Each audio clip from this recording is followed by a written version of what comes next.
क्या दानियाल बता बेटा बच्चा DPP 5 निकालो। वाह कोरी कागज़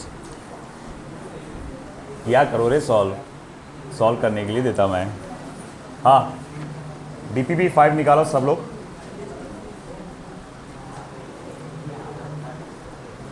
और बताओ भैया कितने लोगों ने सॉल्व किया DPP 5? नालायक बॉयज़ में से एक भी नहीं। ठीक है पीछे रह जाओगे इसी तरह से। चलिए गर्ल्स पहले 10 में से कौन से क्वेश्चंस आप डिस्कस करना चाहेंगे? फर्स्ट, सेकंड, फोर्थ, 8, 9 गर्ल्स में से। चलिए फिर 11 से लेके 20 तक।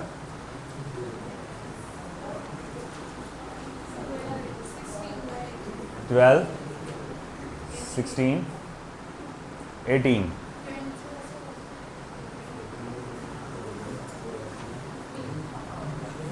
15 हो गया फाइनल? नहीं सब थोड़ी करते टाइम पास थोड़ी करते बैठेंगे, अभी 6 भी लेने का है। चलो स्टार्ट करते हैं। First, a body is thrown upwards with some velocity reaches maximum height of 20 meter. Another body double the mass thrown up with a double initial velocity will reach a maximum height of। देखो पहली बात तो बता दूं मैं आपको, body कितनी ऊपर तक पहुंचेगी या कितनी वेलोसिटी से जाएगी ये मास पर डिपेंड नहीं करता। Motion under gravity is independent of mass. तो मास को तो मारो गोली, सिर्फ फोकस काय पे करो? आपके वेलोसिटी पे। तो मैं कहूँगा देखो भाई मामला क्या है। पहला, एक बॉडी जिसकी इनिशियल वेलोसिटी कितनी थी पता नहीं कितनी थी, बस v01 पकड़ लेते अपन। तो उस वक्त उसका हाइट जो था मैक्सिमम हाइट वो कितना था बेटा? 20 मीटर्स था। अब आपकी इनिशियल वेलोसिटी कुछ अलग है, यानी पहले से डबल है। तो अब मैक्सिमम हाइट क्या होगा वो आपसे पूछा गया है? बहुत आसान सा सवाल है, कुछ भी नहीं है इसमें। आप मालूम है मैक्सिमम हाइट कैलकुलेट करने के लिए क्या फॉर्मूला है? Hmax is equals to V0 square upon 2G। अरे भैया इधर ध्यान दो, मैक्सिमम हाइट कैलकुलेट करने के लिए फॉर्मूला क्या है? V0 स्क्वायर अपॉन 2G, यानी कि Hmax is directly proportional to V0 का स्क्वायर। तो जब मैं Hmax का फॉर्मूला पहले वाले कंडीशन के लिए लिखूंगा तो Hmax 1 upon Hmax 2 is equals to क्या आएगा? V0 1 का स्क्वायर अपॉन V0 2 का स्क्वायर। मगर भाई यहां एक बात बोली गई है, बोले वो क्या बात बोली गई है? कि V0 of 2 is double of the V0 of 1, यानी कि initial velocity in the first second condition is double of the initial velocity in the first condition. अब अगर ऐसी बात है तो क्यों ना इसके जगह पे V0/2 की जगह 2 टाइम्स ऑफ V01 डाल दिया जाए, है ना? तो फिर मैं लिखूंगा therefore maximum height in the first condition upon maximum height in the second condition is equals to V01 का स्क्वायर। अब मैं यहां V0/2 का स्क्वायर डालने की जगह यहां लिखूंगा V0/1 का स्क्वायर। तो बेटा ये क्या हो जाएगा? V01 का स्क्वायर। अब ये स्क्वायर दोनों का होगा तो 4 मल्टीप्लाई बाय V01 का स्क्वायर। फिर ये कैंसिल हुआ, ये भी कैंसिल हुआ, ये 4 जाएगा Hmax 1 से मल्टीप्लाई होगा और Hmax 2 इधर आ जाएगा। फिर हम लिखेंगे therefore Hmax 2 is equals to 4 multiply by H max 1 है ना। फिर हम कहेंगे क्या हमारे पास एच मैक्स 1 है फर्स्ट कंडीशन में मैक्सिमम हाइट, जी हाँ वो तो है 20 मीटर्स है। चलो मल्टीप्लाई करो तो कितना हो जाएगा फिर 80 मीटर्स, यानी कि कौन सा ऑप्शन हो जाएगा, सी ऑप्शन। ए आया 80 आया, तो फिर ये यहाँ गलत आ गया होगा, इसको करेक्शन कर लो भाई। चेक कर लेता हूँ मैं कहीं मैंने कुछ गलत तो नहीं कर दिया। सी आना था, मैंने गलत लिख डाला।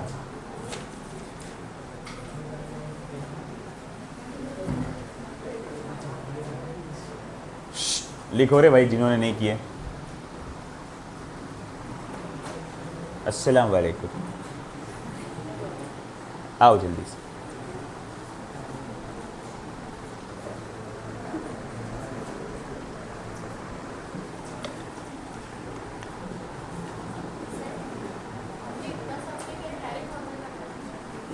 कौन सा V0? हाँ तो चल H इज इक्वल्स टू ना, तो फिर कैसा H1 अपॉन H2 करे होंगे। अच्छा फिर V0 की जगह क्या डाले आपने,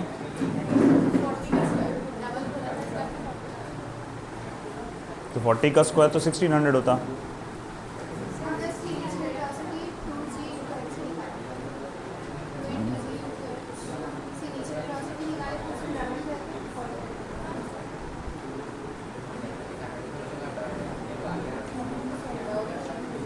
किया हुआ है क्या सॉल्व, बताओ।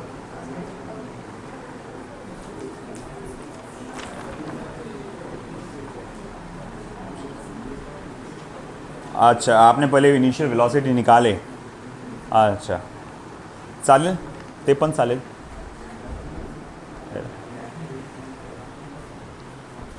अगर V0 में थोड़ा सा तुमको वो लग रहा, तुम ये चाहे U का इस्तेमाल करो। कैसा, ये फॉर्मूले को ऐसा देखो, हम जानते हैं ना V square is equal to U square plus sorry minus twice GH, तो H max is equal to U square upon 2G। तो आप ऐसा भी लिख सकते हैं H is directly proportional to U square, H2 अपॉन H1 is equal to U2 upon U1 का whole square, H2 is equal to H1 multiply by U2 upon U1 बोले तो कितना हो जा रहा है, U2 कितना है अपना बताएंगे ना, 2 टाइम्स ऑफ U1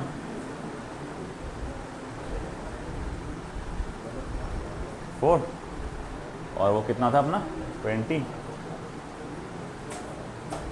आगे ऐसा भी लिख सकते हैं इसको आप, वो तो NCERT में V0 दिया हुआ है, जब से तुमको V0 पढ़ाते आ रहा मैं, अब U बोलूँगा तो तुमको अच्छा नहीं लगेगा, तो इसीलिए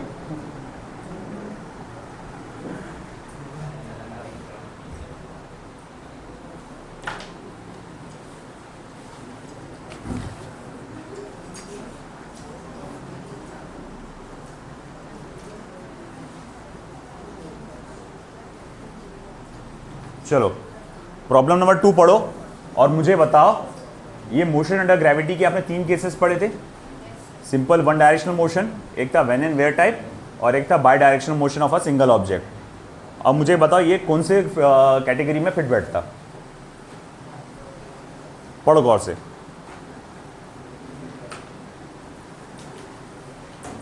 पढ़ो प्रॉब्लम नंबर 2 और मुझे बताओ कि ये कौन से कैटेगरी में फिट होगा।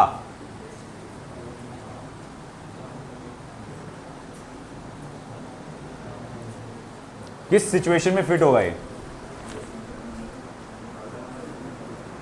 मेरा ये कहना है कि अपन ने जब मोशन अंडर ग्रेविटी पढ़े थे तो उसके प्रॉब्लम्स को 3 टाइप्स में क्लासिफाई किए थे, है ना। टाइप 1 क्या था उसका, simple one directional motion. Type 2 क्या था, when and where type problems. Type 3 क्या था, 2 directional motion of single object. तो मुझे बताओ जो सेकंड नंबर का क्वेश्चन है वो कौन सी कैटेगरी का है, 2 directional motion of single object. आप बलून में जा रहे हो और एक पत्थर को ऐसा छोड़ देते हो, तो पत्थर क्या करेगा, बलून की इनिशियल वेलोसिटी की वजह से वो थोड़ा सा ऊपर जाके नीचे आएगा। और इस टाइप के प्रॉब्लम्स को सॉल्व करने के लिए मैंने कहा था साइन कन्वेंशंस का ध्यान रखना, बड़ी जल्दी से सॉल्व हो जाएगा वो। तो चलो अब यही चीज़ को इस्तेमाल करके अपन देखते हैं ये प्रॉब्लम को, क्योंकि देखो ये कैटेगरी वाइज बांटो तो ज़रा आपको जल्दी जल्दी आएगा, दिमाग में बैठेगा कि क्या करना है। A balloon rising from the ground with an acceleration of 1.2 metre per second square. ठीक है भाई, ये दिख रहा है बलून हमारा, हाँ फीका फीका चल रहा है। तो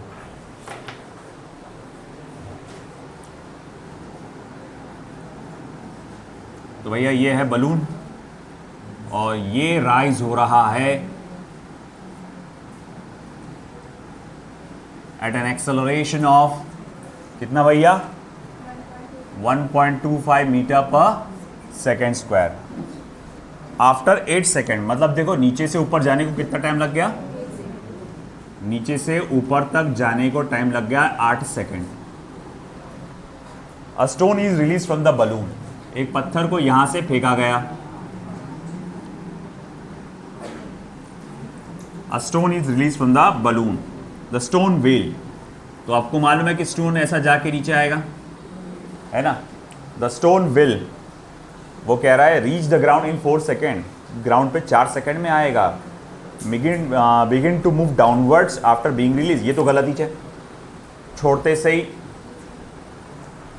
ही नीचे आएगा क्या वो, नहीं, थोड़ा सा ऊपर जाके नीचे आता, तो सेकंड ऑप्शन तो हो ही नहीं सकता। Have a displacement of 50 metres, देखना पड़ेगा। Have a cover a distance of 40 metre on reaching the ground, वो भी देखना पड़ेगा। तो देखो सेकंड ऑप्शन तो क्लियर कट गलत है, बाकी हमको देखना पड़ेगा। अब हम बैक देखेंगे कैसे। सबसे पहले हमको क्या करना पड़ेगा, हमें ये देखना पड़ेगा कि बलून कितनी हाइट पर है। पहला काम क्या करना पड़ेगा, बलून कितनी हाइट पर है। सर वो कहाँ से निकलेगा, तो देखो सिंपल सी बात है, हमारे पास टाइम है, हमारे पास एक्सेलरेशन है। मैं मान के चलूँगा कि बलून जब ज़मीन पे था तो रेस्ट पे ही होगा, तो इनिशियल वेलोसिटी क्या होगी, 0। तो मैं height of balloon, for height of balloon, तो बलून की हाइट के लिए मैं जिसको स्मॉल h से दूंगा, लिखूंगा हाफ ऑफ GT²। तो h is equal to half of 10 multiply by 8 का स्क्वायर, तो फिर बाय 1/2 मल्टीप्लाई बाय 10, 8 का स्क्वायर क्या होगा 64, और 64 का आधा कितना होता 32, और 32 मल्टीप्लाई बाय 10 320 मीटर्स, है ना। तो ये हमारा जो हाइट ऑफ द हाइट जो 320 मीटर्स, ज़्यादा ही नहीं हो जा रहा कुछ, 320 मीटर्स, 40 मीटर। अच्छा अरे हाँ मेरी गलती हुई, अरे ये बलून का एक्सेलरेशन 1.25 है ना, बलून का जो एक्सेलरेशन है वो 1.25 है, ग्रेविटी के अंदर थोड़ा ट्रैवल कर रहा हो, 8 का स्क्वायर।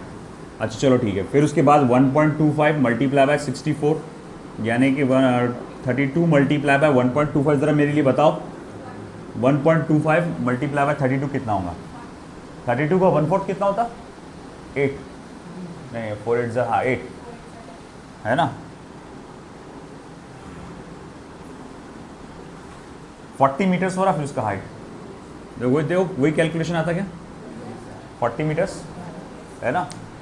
तो 1.25 मल्टीप्लाई बाय 32 वो हो जाएगा 40 मीटर। 1 तो एज इट इज़ मल्टीप्लाई होगा 32, और 32 का 1/4, या फिर डायरेक्ट मल्टीप्लाई करो आप, तो ये आंसर क्या आएगा 40 मीटर।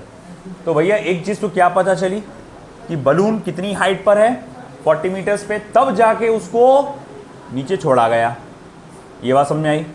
तो आपके पत्थर का टोटल डिस्प्लेसमेंट कितना हुआ 40 मीटर्स।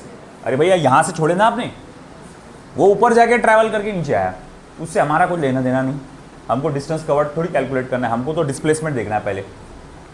तो यहाँ से छोड़े, यहाँ पे गिरा, यहाँ से हाइट कितनी है 40 मीटर, तो भैया डिस्प्लेसमेंट है 40 मीटर। और अब मैं जहाँ तक देख रहा हूँ ऑप्शन में ऐसा डिस्प्लेसमेंट 40 मीटर नहीं लिखा, उल्टा डिस्प्लेसमेंट को क्या बोल दिया उसने 50 मीटर्स बोला हुआ है ना। तो भैया आपका ये ऑप्शन तो गलत है। अगर मेरा ये नीट एग्जाम में क्वेश्चन आया होता तो मेरा आंसर यहीं आ गया था। बोले कैसे, है ना। अब जैसे कि मैंने क्या करा, आपको पूछा कि अपन जब ऑप्शन चेक कर रहे थे, अपन ने कहा सेकंड ऑप्शन तो हो ही नहीं सकता। अभी देखो डिस्प्लेसमेंट 40 मीटर्स बता है आया अपना, उसने क्या बताया 50 मीटर्स, तो तीसरा ऑप्शन भी नहीं हो सकता। अच्छा एक बात बता, पार्टिकल ने सीधा सीधा ट्रैवल किया कि ऊपर जाके नीचे आया? ऊपर जाके नीचे आया, तो यानी कि डिस्टेंस कवर डिस्प्लेसमेंट से ज़्यादा होगा, डिस्टेंस कवर डिस्प्लेसमेंट से ज़्यादा होगा। और चौथा ऑप्शन देखो क्या बोला उसने, डिस्टेंस कितना बताया? 40 मीटर, जो कि डिस्प्लेसमेंट के बराबर बता दिया। डिस्प्लेसमेंट 40 है ना अपना, और उसने डिस्टेंस क्या बता दिया? 40 मीटर बता दिया, जबकि हम जानते हैं कि डिस्टेंस कवर्ड डिस्प्लेसमेंट से ज़्यादा होना चाहिए। अब बचा कौन? ये ऑप्शन एक ही बचता, तो उस हिसाब से हम बोलेंगे कि भैया वही आंसर सही है। तो अगेन ये नीट में अगर मेरे पास टाइम की कमी होती तो मैं इस तरह से इसको डायरेक्ट बोलता कि भैया आ गया, इससे लॉजिक लगाओ अपना, एक कॉमन सेंस बोलते ना वो लगाओ और उससे आंसर आ गया आपका। मगर ठीक है, हमारे पास इतनी भी गड़बड़ नहीं है, हमको कैलकुलेट करके देखना पड़ेगा। बोले क्या देखना है अभी आपको? कैलकुलेट करके टाइम, कि ज़मीन तक पहुँचने के लिए इसको कितना टाइम लगा। ओके, अब ज़मीन तक पहुँचने के लिए इसको कितना टाइम लगा वो कैसे कैलकुलेट करेंगे? तो चलो, जैसे कि हम बाय डायरेक्शनल मोशन को कैलकुलेट करते हैं। बोले कैसे कैलकुलेट करते हैं? ऑब्जेक्ट यहाँ से छोड़ा गया, वो यहाँ पे पहुँचा, मैं बोलूँगा कुल मिला के इसका डिस्प्लेसमेंट कितना हुआ? आप कहेंगे -40 मीटर्स। नेगेटिव साइन क्यों आई है? क्योंकि डिस्प्लेसमेंट नीचे की तरफ हुआ है। फिर मैं लिखूँगा देखो भाई h, अच्छा अपने पास इनिशियल वेलोसिटी दिया क्या उसने? बलून की स्पीड बताया क्या? अरे क्या नालायक है, उसको स्पीड भी निकालना पड़ेगा। हाँ, तो v equals to U plus A T का फॉर्मूला लगाओ। v equals to 0, acceleration 1.25, time कितना बोला हुआ था? 8 सेकेंड। ज़रा बताएंगे ये कितना होगा? 10 सेकेंड्स होगा ना?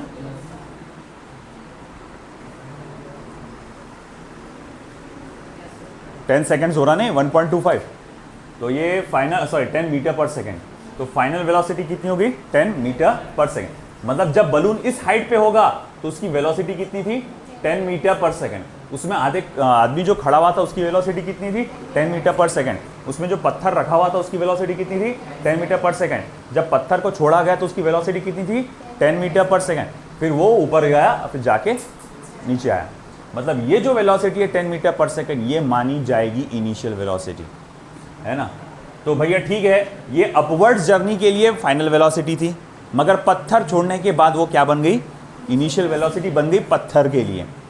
तो अब आगे क्या होगा? ठीक है भैया, अब हमको डिस्प्लेसमेंट का फॉर्मूला लगाना है। h is equals to v0 into T minus half of GT²। और जैसे कि मैंने कहा ये पत्थर की इनिशियल वेलोसिटी बन चुकी है। अब h की वैल्यू क्या आएगी? तो बोलेंगे h की वैल्यू वो तो -40 मीटर्स आएगी। अच्छा v0 कितना है? तो आप बोलेंगे 10, t हमको तो निकालना है, हाफ ऑफ g मतलब क्या होता है? 5t²। अच्छा ठीक है, सबको ला लो इधर, तो 5t² minus 10t minus 40 equals to 0। ज़रा 5 से डिवाइड करो तो t² माइनस 2t और माइनस 8 इज इक्वल्स टू 0। अब ऐसा कोई नंबर ढूंढो जिसका मल्टीप्लिकेशन या सब्ट्रैक्शन -2 होता है, सॉरी मल्टीप्लिकेशन -8 होता है और एडिशन और सब्ट्रैक्शन -2 होता है। 4 2 ज़ा, तो t² minus 4t plus 2t minus 8 equals to 0। ज़रा यहाँ से t कॉमन निकालो, t माइनस 4, यहाँ से ज़रा 2 कॉमन निकालो, t माइनस 4 इक्वल्स टू 0। तो t minus 4 t plus 2 equals to 0, t equals to 4 seconds, t equals to -2 seconds. अब ये तो इनवैलिड है, तो बचा क्या? 4 सेकेंड। मतलब भैया पत्थर को ऊपर से जाके नीचे आने में कितना टाइम लग जाएगा? 4 सेकेंड। अब चेक करो ऑप्शन सही है क्या? ठीक है ना?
टॉपिक सीपी क्यों है?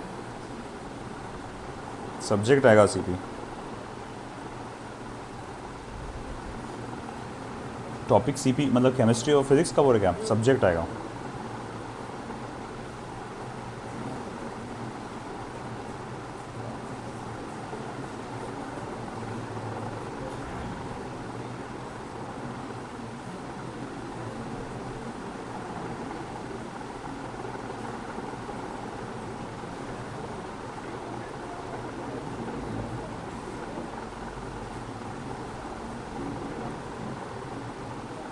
बेटा निम्रा कौन? निम्रा निम्रा निम्रा कौन है? अपने क्लास में कोई है निम्रा? किसी पेरेंट्स का कॉल आया था मुझे कल, निम्रा करके बोले थे शायद से, तो वो बोल रहे थे कि मार्क्स जा नहीं रहे।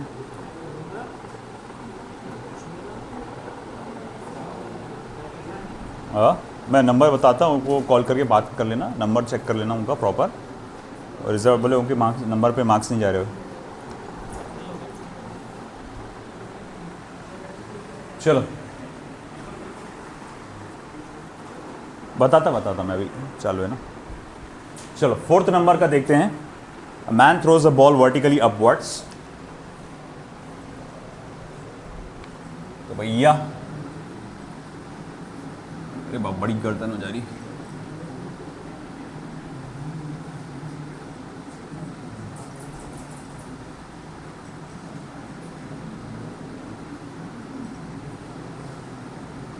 तो भैया देखो, एक बार आदमी ने एक बॉल को ऊपर फेंका और वो वापस उसी के हाथ में आ गई। अच्छा वो बॉल कितनी ऊपर तक के गई? तो बोले भैया वो बॉल गई 20 मीटर्स की हाइट तक। तो उसने पूछा है कि आपकी इनिशियल वेलोसिटी क्या होगी, पहली बात। दूसरी बात ये पूछा है उसने कितनी देर के लिए बॉल हवा में रहा। अरे बहुत आसान है ये तो, आपको मैक्सिमम हाइट मालूम है और इनिशियल वेलोसिटी निकालना है। आपको अगर याद होगा इनिशियल वेलोसिटी निकालने के लिए फॉर्मूला, अगर मैक्सिमम हाइट मालूम हो तो 2g h max है ना। h max का मॉडिफाइड था ना वो, h max is equal to v0 square upon 2g। तो v0 is equal to under root of 2g h max। तो v0 is equal to 2 multiply by 10 multiply by 20, ये हो जाएगा 400, ये हो जाएगा 20 मीटर पर सेकेंड। तो पता ये चला कि बॉल की इनिशियल वेलोसिटी कितनी थी, 20 मीटर पर सेकेंड थी, है ना। ये तो पहला काम हो गया। अब दूसरा काम क्या है, आपको ये पता लगाना है कि भैया ये कितनी देर के लिए रहा। दो तरह से निकाल सकते हैं। एक तो पहला तरीका क्या, आप नीचे से ऊपर जाने का टाइम निकाल लो, नीचे से ऊपर जाने का टाइम निकाल लो, या फिर ऊपर से नीचे आने का टाइम निकाल लो, है ना। एक ही बात है, उसको डबल कर डालो, है ना। उसको अगर आप डबल कर देंगे तो फिर भैया आपको मिल जाएगी उसका टाइमिंग। बोले कैसे, चलो ऊपर से नीचे आने का टाइम देखते हैं, है ना। टाइम फॉर डाउनवर्ड्स फॉल, ऊपर से नीचे आने के लिए कितना टाइम लगेगा, उसके लिए कैसे निकालेंगे। तो h is equals to half of GT square का फॉर्मूला लगा रहे हैं आप। तो t is equals to under root of twice h upon g। तो t is equals to under root of twice h 2 multiply by 20 upon g यानी कि 10, 0 0 cancel 4, यानी कि t is equals to 2 seconds. तो ऊपर से नीचे आने के लिए टाइम कितना लगेगा, 2 सेकेंड्स। हाँ अरे आगे रुको तो सही, ये सिर्फ ऊपर से नीचे आने का टाइम हुआ ना, और नीचे से ऊपर जाने का टाइम भी सेम रहेगा। तो वो हो जाएगा 2 + 2 यानी कि 4 सेकेंड्स। अब चेको, है ना। तो वो अपने आप में बोलना, रुको ज़रा सब्र करो। 2 रहने दिए थे आपने बस, है ना। ये चैप्टर बहुत कंफ्यूज करता है। ये चैप्टर में न्यूमेरिकल्स मतलब है तो नहीं इतने खासा, मगर वो इतना कंफ्यूज करते हो सॉल्व करते वक्त, ये होगा कि वो होगा, डायरेक्शन वायरेक्शन को सब ध्यान में रख के करना पड़ता है।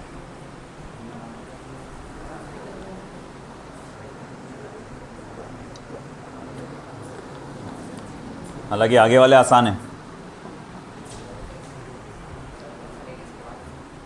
प्लेन मोशन है, प्लेन मैं आज जितना हुआ उतना करा दूंगा। और DPP 6 अगर नहीं हो पाई, वैसे तो इंशाल्लाह कोशिश करेंगे हो जाएगी, और अगर नहीं हो पाई तो फिर मैं उसका कुछ सॉल्यूशन दे दूंगा आप लोगों को, और फिर उसके बाद कल अपन मोशन ऑफ प्लेन स्टार्ट कर देंगे, है ना। चलो हो गया। Now we go for problem number 6।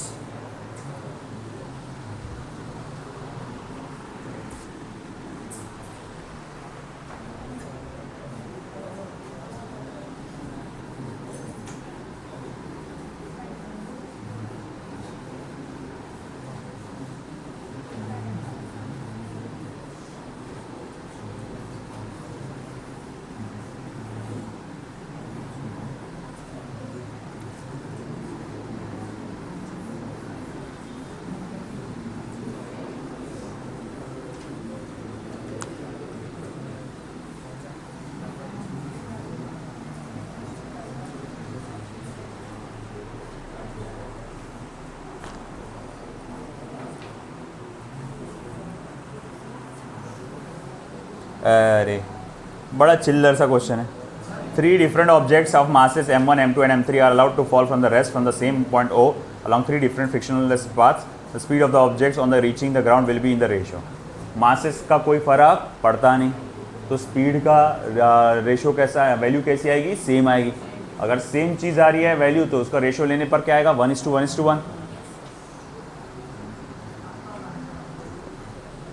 अरे दानियल इसलिए करके आना था ना। 8 थी ना, हाँ। 2 balls A and B of same mass are thrown from top of a building. A thrown upwards with velocity v and B and B thrown downwards with velocity v. Then velocity of A is more than that of B. ठीक है, ऐसा है। देखो, आप 2 objects को imagine करके चलो। ये एक ऑब्जेक्ट है A और ये दूसरा ऑब्जेक्ट है B। चलो मैं क्या करने वाला हूँ, 10 मीटर पर सेकंड की रफ्तार से A ऑब्जेक्ट को ऊपर फेंकूंगा और 10 मीटर पर सेकंड की रफ्तार से B ऑब्जेक्ट को नीचे फेंकूंगा। तो जब मैं इसे 10 मीटर पर सेकंड की रफ्तार से फेंकूंगा, मैं देखूंगा इस स्टेज पर इसकी वेलोसिटी क्या थी, नीचे की तरफ 10 थी। नीचे जाएगा, उसकी स्पीड बढ़ते जाएगी और आखिरकार किसी एक वेलोसिटी से वो टकरा जाती है। अब देखो, अब इसकी बारी। अब इसी लेवल से मैं इस ऑब्जेक्ट को ऊपर फेंकूंगा, कितनी स्पीड से, 10 मीटर पर second.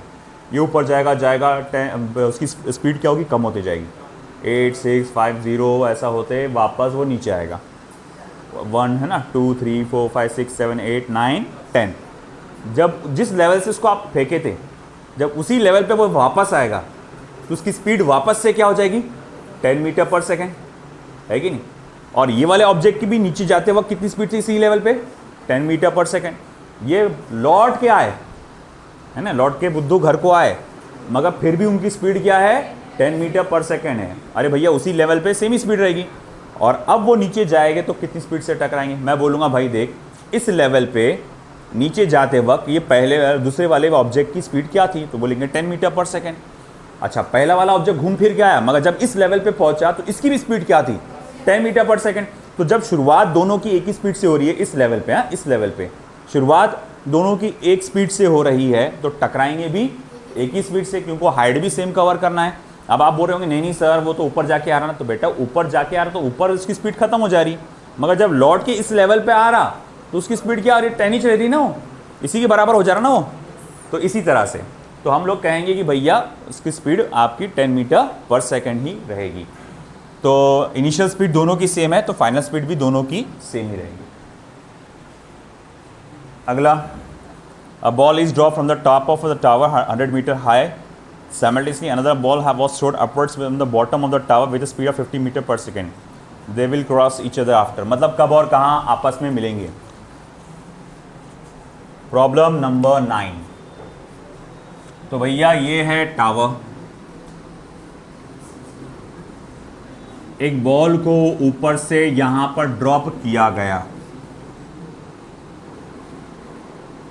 Height of the tower बता देता हूं जरा, 100 मीटर्स। तो बॉल को ऊपर से ड्रॉप किया गया, इसका इनिशियल वेलोसिटी क्या रहेगा, 0। और उसी वक्त दूसरे बॉल को यहां से ऊपर फेंका गया, कितनी इनिशियल वेलोसिटी है इसकी, 50 मीटर पर सेकेंड।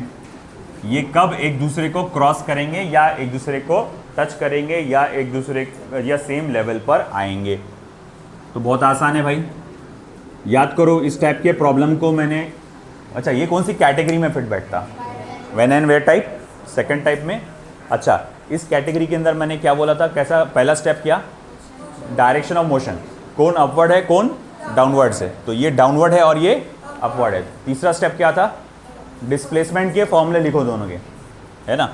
देखो ये यहाँ से यहाँ कितनी देर में पहुँचा, टाइम टी में, ये भी यहाँ से यहाँ कितनी देर में पहुँचा, टाइम टी में, ठीक है। अब मान लो कि इसका डिस्प्लेसमेंट आपका h हुआ है और इसका डिस्प्लेसमेंट कितना हो जाएगा फिर 100 माइनस h, आया ना। तो अब सबसे पहले इसका डिस्प्लेसमेंट का फॉर्मूला लिखो, h is equals to half of G T square, यानी h is equals to half of for ball a, यानी कि ये हो जाएगा 5t स्क्वायर, इक्वेशन नंबर 1। अब आई बारी इसकी, तो इसको क्या लिखूंगा मैं, 100 minus h is equals to v0 into T minus half of G T square, 100 minus h, v0 कितना है 50 into T minus 5t square. अब इक्वेशन नंबर 1 में से ये चीज़ डाल दो यहाँ पर, तो आप लिखेंगे therefore from 1, therefore from 1 100 minus h की वैल्यू क्या है 5t square into 50t minus 5t square, minus 5t square minus 5t square cancel, 50t is equals to 100, t is equals to 2 seconds. देखो भाई सही आंसर है क्या, 2 second के बाद आपस में टकराएंगे या एक ही जगह पे पहुंचेंगे। तो देखो ये था 9th वाला।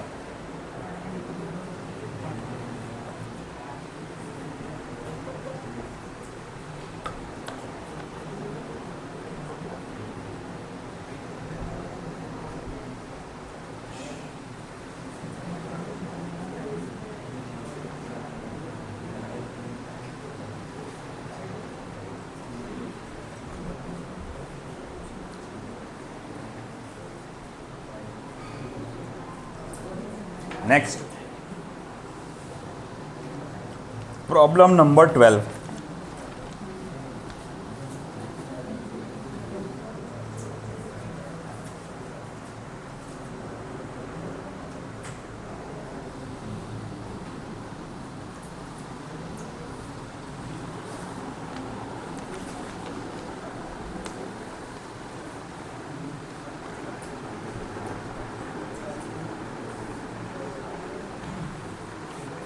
वाह, चलो प्रॉब्लम नंबर 12 देखो। A body falling from high minaret, minaret बोले तो क्या होता है भैया,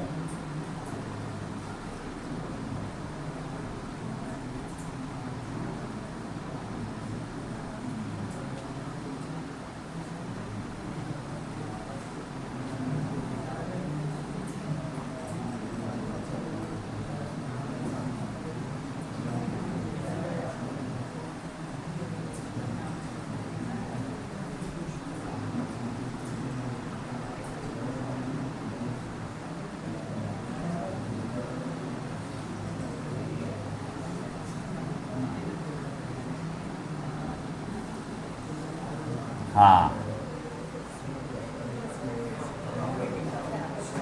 अब आया फील, रॉकेट नहीं रे मीनार है वो, है ना। तो एक मिनारेट से एक बॉडी फॉल कर रहा है, मिनारेट का हाइट कुछ बताया क्या उसने कितना है, नहीं रे। मान लो मीनार की जो हाइट है वो स्मॉल h है, उसने कहा आखिरी 2 सेकंड में वो 40 मीटर का डिस्टेंस कवर करता है।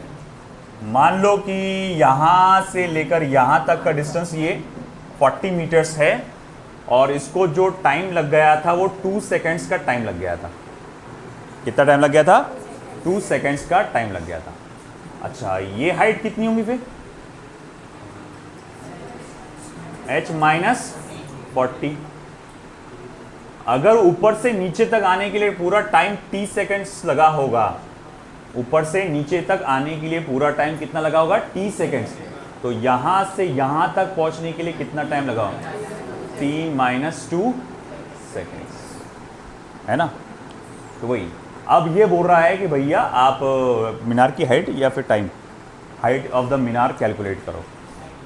तो कुछ खास नहीं है, इस टाइप के प्रॉब्लम अपन ने सॉल्व किए हैं, मैंने कहा था, है ना? आप एक काम कर सकते हैं, पूरे h का फॉर्मूला लिख डालो, है ना? तो मैं बोलूँगा टोटल हाइट ऑफ मीनार या minaret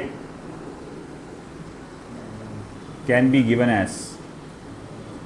तो भाई देखो, समझो, इस हाइट से एक ऑब्जेक्ट को नीचे ड्रॉप किया गया, वो नीचे आया आया आया आया, यहां पर कितनी देर में पहुंचा? टाइम t में पहुंचा। आखिरी के 2 सेकंड में उसने कितना डिस्टेंस कवर किया? 40 मीटर का। और यहां से लेकर यहां तक की हाइट कितनी है? h-40। ठीक है, अगर यहां से यहां आने के लिए टाइम t सेकंड्स लगा, तो यहां से लेकर यहां तक आने के लिए टाइम कितना लगा होगा? t-2 second. बहुत सारे अलग अलग तरीके हैं। आप एक काम ये कर सकते हैं, आप यहां से यहां तक का डिस्प्लेसमेंट का फॉर्मूला बना लो, है ना? फिर बाद में यहां से यहां तक का बना लेना, या फिर ये बड़ा यहां से यहां तक का डिस्प्लेसमेंट का फॉर्मूला बनाओ, फिर यहां से यहां तक का, मतलब कोई भी कॉम्बिनेशन ले सकते हैं आप, इसका इसका इसका इसका इसका इसका कोई भी कॉम्बिनेशन ले सकते हैं, चालाकी उसमें जो सबसे आसान हो। अब मुझे लग रहा है कि शायद इसको और इसको कंबाइन करेंगे तो अच्छा रहेगा। क्यों अच्छा रहेगा? कि इसमें इनिशियल वेलोसिटी 0 आएगी। समझ रहे बात को? समझ रहे हो? समझ रहे हो? तो यहां से यहां लोगे हाइट, तो ये इनिशियल वेलोसिटी 0 रहेगी। यहां से यहां तक लोगे तो हाइट, इनिशियल वेलोसिटी 0 रहेगी। यहां से यहां लेने में गड़बड़ क्या है कि यहां की इनिशियल वेलोसिटी आपको मालूम नहीं है। तो चलो मैं यहां लेता हूं, total height of minaret can be given as h is equals to half of gt square, equation number 1। ये समझा गया भाई? इनिशियल वेलोसिटी 0 है, आपने यहां से यहां तक का फॉर्मूला लगा दिया। अब आगे, फिर उसके बाद डिस्टेंस या डिस्प्लेसमेंट ऑफ बॉल, ज़्यादा बोलना अच्छा रहेगा, displacement of object in t-2 seconds, है ना? t-2 seconds. तो क्या आएगा? वो आएगा h-40, इनिशियल वेलोसिटी 0 है, हाफ ऑफ g t-2 का होल स्क्वायर। ओके, फिर उसके बाद क्या? इसको एक्सपांड करो, h-40 half of g t square -4t plus 4, ये a minus B whole square का फॉर्मूला लगाया आपने। अब क्या करना है बेटा? h की वैल्यू यहां से उठाओ और यहां पे डाल दो, तो फिर ये हो जाएगा देयरफॉर फ्रॉम 1, h की जगह मैं यहां पर लिखूंगा half of gt square -40 equals to, अब हाफ ऑफ जी को अंदर मल्टीप्लाई करो, तो half of gt square minus, देख हाफ ऑफ g 4t से मल्टीप्लाई होगा तो क्या बन जाएगा? 2gt। अरे हाँ या ना? हाफ ऑफ g -4t से मल्टीप्लाई होगा तो ये 4 और ये 2 कैंसिल होकर क्या हो जाएगा? -2gt प्लस ये हो जाएगा 2 टाइम्स ऑफ g। बोले ये कैसा? अरे हाफ ऑफ g 4 से मल्टीप्लाई होगा तो क्या बनेगा? हजरत, हाफ ऑफ g 4 से मल्टीप्लाई होगा तो क्या बनेगा? 2g। अब ऐसा है कि half of gt square, half of gt square क्या हो गया? Cancel, -40 -2gt plus 2g -40 minus is equals to -20 into T plus 20। अब -20 इंटू टी को इधर लाओ, उसको उधर लेके जाओ, तो ये हो जाएगा 20 into T is equals to 40 plus 20 into T is equals to 60, T equals to 3 seconds. मतलब ऊपर से नीचे गिरने तक के कितना टाइम लग जाएगा? 3 सेकेंड्स लग जाएगा। तो हमें तो टाइम नहीं, हमें तो हाइट चाहिए थी पूरी। तो पूरी हाइट कितनी होंगी फिर? देयरफॉर पूरी height h is equal to half of G T square, यानी 10 मल्टीप्लाई बाय 3 का स्क्वायर। 3 का स्क्वायर क्या हो जाएगा 9, 9 को मल्टीप्लाई करो 10, 45 मीटर्स। आंसर क्या है 45 मीटर्स ही है। आगे आंसर, चलिए लिख लीजिए बेटा फिर। चाय है ना,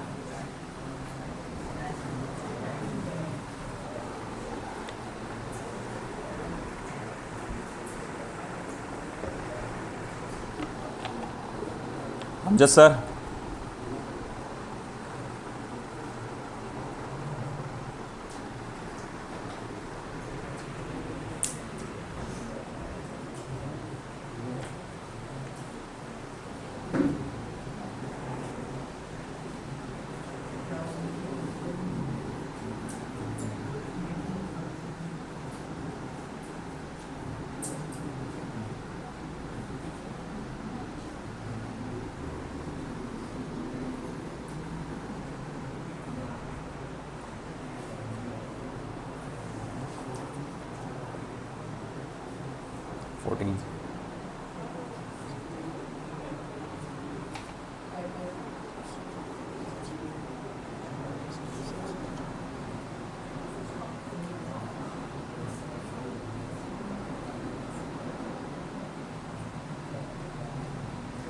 व्हेन एंड वेयर टाइप वाला।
क्या रे,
कब नहीं, कब नहीं, कहाँ मिलेंगे आपस में, हाइट बोला हुआ। Problem number 14, a man drops a ball down side from the roof of a tower of height 400 metres. Tower पे खड़ा है, 400 मीटर लंबा टावर है, वहां से एक आदमी एक बॉल नीचे छोड़ रहा है। फिर उसके बाद एट द सेम टाइम उसी वक्त another ball is thrown upside ऊपर, हाँ, with a velocity of 50 metre per second. उसी वक्त दूसरे बॉल को दूसरा आदमी नीचे से ऊपर फेंकता है with a velocity of 50 metre per second. Then from the surface of the tower, foot होना चाहिए यार, सरफेस नहीं होना, सरफेस वो तो ऊपर से आता, ठीक है। The ratio, sorry, then they will meet from the height, then they will meet at which height from the surface of the tower. तो वो सरफेस ऑफ द टावर से बताओ कितनी हाइट पे वो जाकर मिलेंगे। तो आपको ये हाइट h कैलकुलेट करना है। अगर ये हाइट h है तो ये कितना होगा 100 माइनस h। अब कैसे सॉल्व करेंगे भाई, वही पुराना तरीका, दोनों का पहले तो आइडेंटिफाई करो डायरेक्शन, ये डाउनवर्ड्स है ये अपवर्ड्स है, चलो इसको नाम a दे दो, ये वाले बॉल को नाम b दे दो, है ना, डिस्प्लेसमेंट के फॉर्मूले लिखो। तो भाई फॉर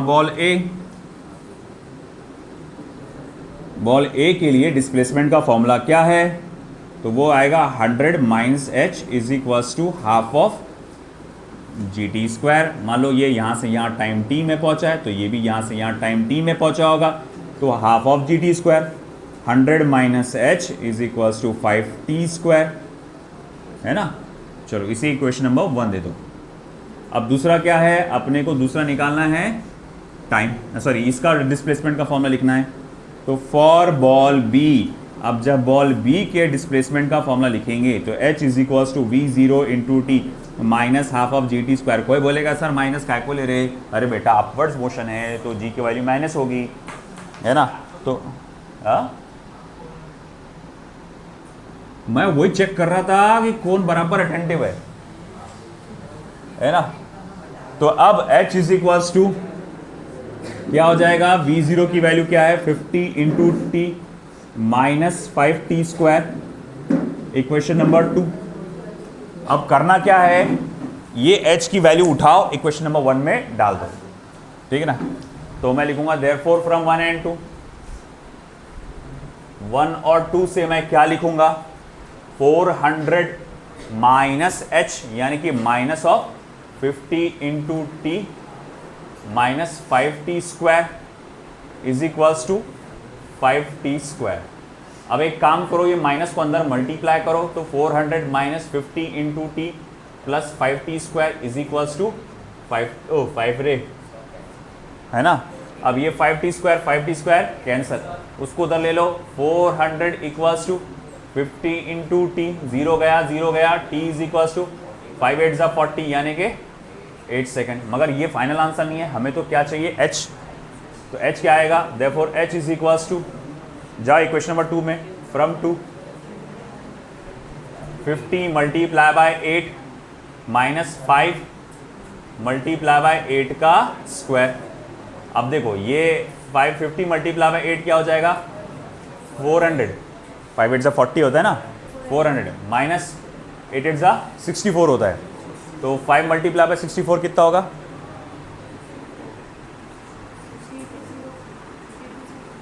320, 320। ज़रा करो तो मल्टीप्लाई, सॉरी सब्ट्रैक्ट कितना आ रहा फिर वो 80 मीटर। आंसर वही है क्या, आ गया आंसर।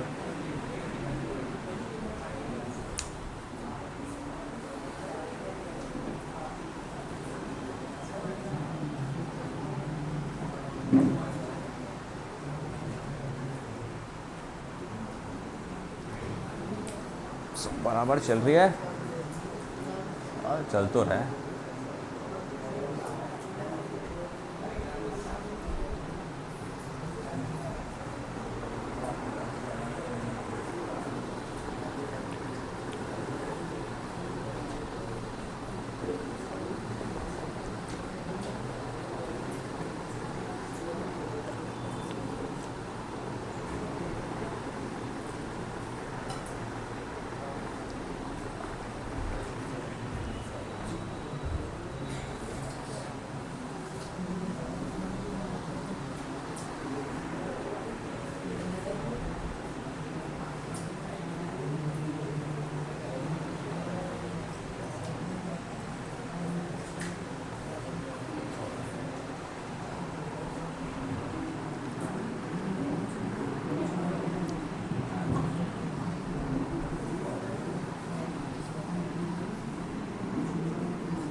बातें नहीं,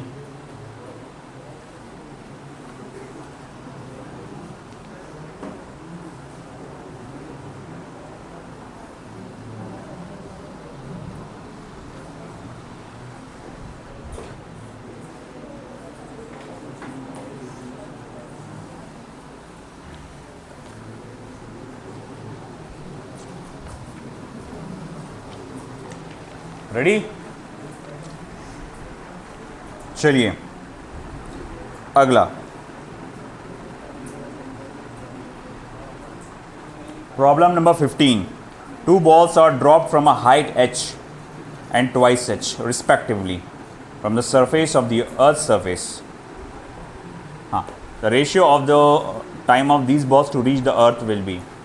तो कोई एक पर्टिकुलर हाइट से 2 बॉल्स को आपने ड्रॉप किया है, पहले वाले की हाइट h थी, दूसरे वाले की हाइट क्या है, ट्वाइस h है, तो टाइम का रेशियो क्या आएगा? बड़ा चिल्लर सा क्वेश्चन है ना। बोले कैसे? जब भी किसी चीज़ को आप ऊपर से ड्रॉप करते हैं तो उसका टाइम निकालने के लिए हमारे पास फॉर्मूला है t is equals to under root of twice h upon G. t is directly proportional किसको है? रूट ऑफ h को है। तो जब मैं t1 अपॉन t2 लूँगा तो वो आएगा under root of h1 upon h2। ज़रा बताएंगे h1 कितना है? h है। h2 कितना है? ट्वाइस h है। तो t1 अपॉन t2 क्या आएगा? 1 अपॉन रूट 2। तो ये आ गया आपका ए ऑप्शन।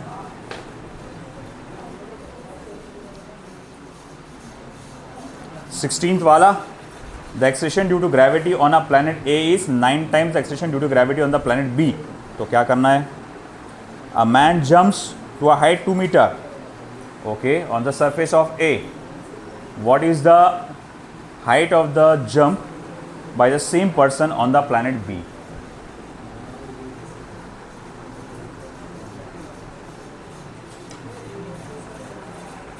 भाई दोनों बातों में कॉमन क्या है? भाई तेरे फ्यूचर के लिए कर रहे रे अपन उठा पटक, ये जरा ध्यान दे दे। दोनों क्वेश्चंस को पढ़ो और दोनों बातों में कॉमन क्या है?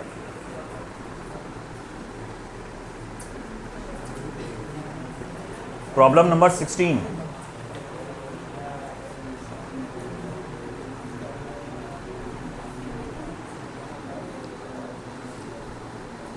क्या कॉमन है जरा बताओ तो।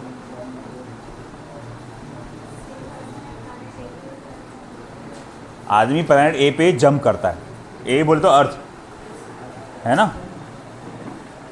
नहीं ए बोले तो दूसरा प्लैनेट है, और दूसरा प्लैनेट जो ए एक प्लैनेट है, दूसरा प्लैनेट बी है।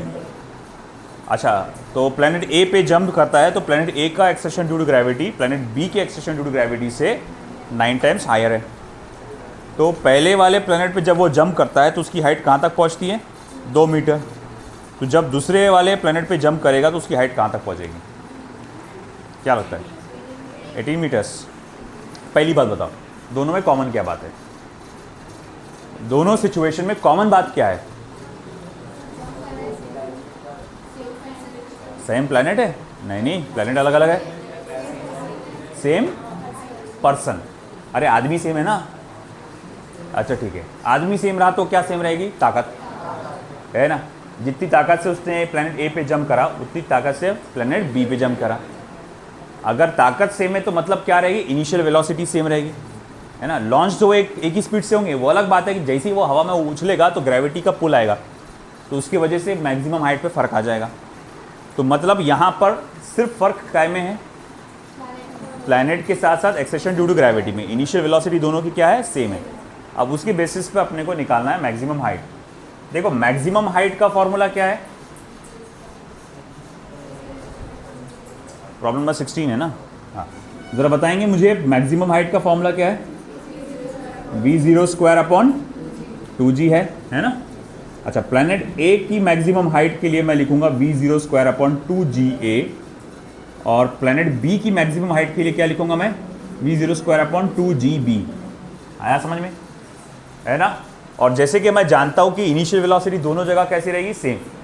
तो जब मैं hb अपॉन ha लूंगा तो क्या होगा? वो hb अपॉन ha वो हो जाएगा ga अपॉन gb। समझा बेटा? ga upon gb। अरे समझा कि नहीं? ये इन्वर्सली रिलेशन में है ना, तो इसलिए उल्टा आएगा ये पैटर्न। अब ga क्या है? सॉरी, gb क्या है? 9 टाइम्स ऑफ gb है। सही है ना। GA है कि 9 टाइम्स ऑफ GB की? GB है। बराबर है। GA जो है 9 टाइम्स ऑफ GB है। पहले ही सेंटेंस है, acceleration due to gravity on the planet A is 9 times the acceleration due to gravity on the planet B। चलो ये हो जाएगा कैंसल। फिर बचेगा क्या?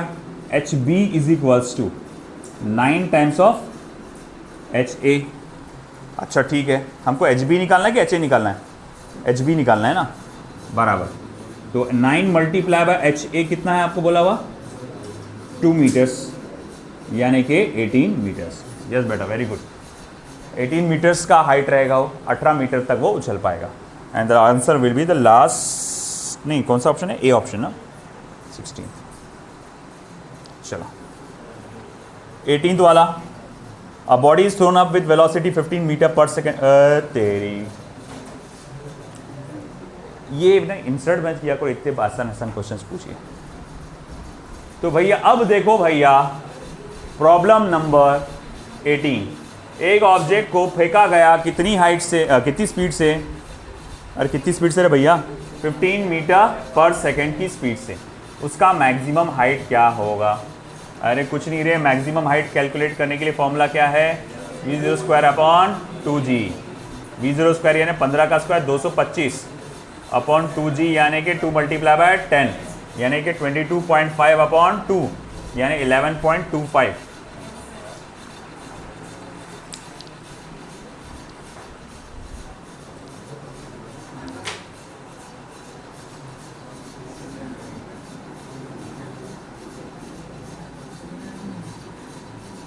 चलिए अब आते हैं last but not least.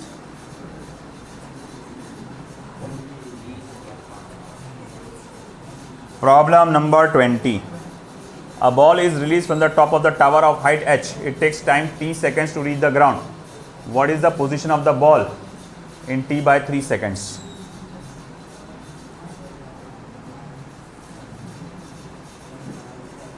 Position नीचे से निकालना है कि ऊपर से निकालना है, ये बात है।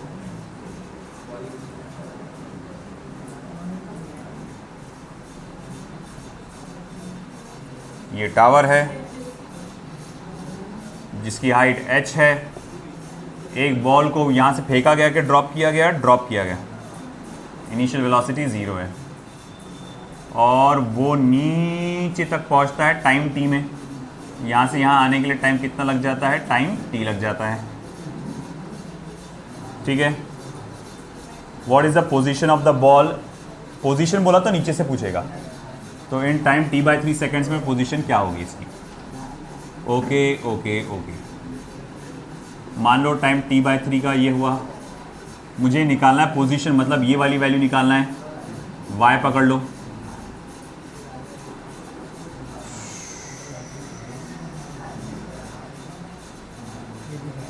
ठीक है। देखो सर, और इसको क्या ले लेता हूँ मैं? h, इसको कैपिटल तो स्मॉल h है नहीं है, इसको h1 ले लेता हूँ। h1 देखो भाई, h का फॉर्मूला क्या आएगा? मतलब ऑब्जेक्ट को ऊपर से पूरा नीचे आने तक के टाइम कितना लग जाता है? कैपिटल T, तो हाफ ऑफ GT स्क्वायर है ना। फिर मैं बोलूँगा ऊपर से यहाँ नीचे तक आने के लिए कितना टाइम लगेगा या कितना हाइट रहेगा उसका फॉर्मूला, तो आप लिखेंगे half of G T by 3 का होल स्क्वायर, यानी h1 इज इक्वल्स टू, ये आ जाएगा 1/9 half of GT square. 1/9 half of GT square, मगर हाफ ऑफ GT स्क्वायर तो क्या है? h, तो h1 इज इक्वल्स टू फिर वो हो जाएगा 1/9 टाइम्स ऑफ h। भाई बेटा ध्यान दो रे, मगर मुझे पूछा गया पोजीशन। पोजीशन यानी लोकेशन जो हमेशा नीचे से गिनी जाती है, तो वो कैसे आएगी? y इज इक्वल्स टू पूरे h में से h1 को माइनस करना पड़ेगा, है ना। h में से h1 को माइनस करना पड़ेगा। h कितना है पूरा? h1 कितना है आपका? 1/9 टाइम्स ऑफ h। अच्छा ठीक है, क्रॉस मल्टीप्लाई करो तो क्या हो जाएगा फिर? 8/9 टाइम्स ऑफ h। देखो आंसर वही है क्या? 8/9 times of h। This is the answer. समझा गया है ना। t सेकेंड्स में यहाँ तक के पहुँचा h, t by 3 सेकेंड्स में यहाँ तक पहुँचा होगा। मेरे को ये कैलकुलेट करना मेन लोकेशन पोजीशन। तो अब ऐसा है कि मैं h निकाल रहा हूँ, h1 निकाल रहा हूँ, और h निकाल कर h1 में h1 निकाल कर h में से माइनस कर रहा हूँ। पहले h का फॉर्मूला लिखा हाफ ऑफ GT स्क्वायर, क्योंकि ऊपर से नीचे तक आने के लिए लग गया टाइम t। फिर यहाँ से यहाँ तक आने के लिए टाइम लगा था t by 3, तो h1 is equals to half of g t by 3 का स्क्वायर। 1/3 को बाहर लिखा, 1/9 हुआ। अब ये हुआ क्या, half of G T square, वो तो h के बराबर होता है, तो h1 को क्या लिख सकते हैं 1/9 टाइम्स ऑफ h। तो ये तो आ गया 1/9 टाइम्स ऑफ h। मुझे तो y चाहिए था, वो क्या आएगा, h में से h1 को माइनस करो, तो फिर वो 1/9 टाइम्स ऑफ h को माइनस करेंगे तो क्या आएगा 8/9 टाइम्स ऑफ h। लिख लिया जाए।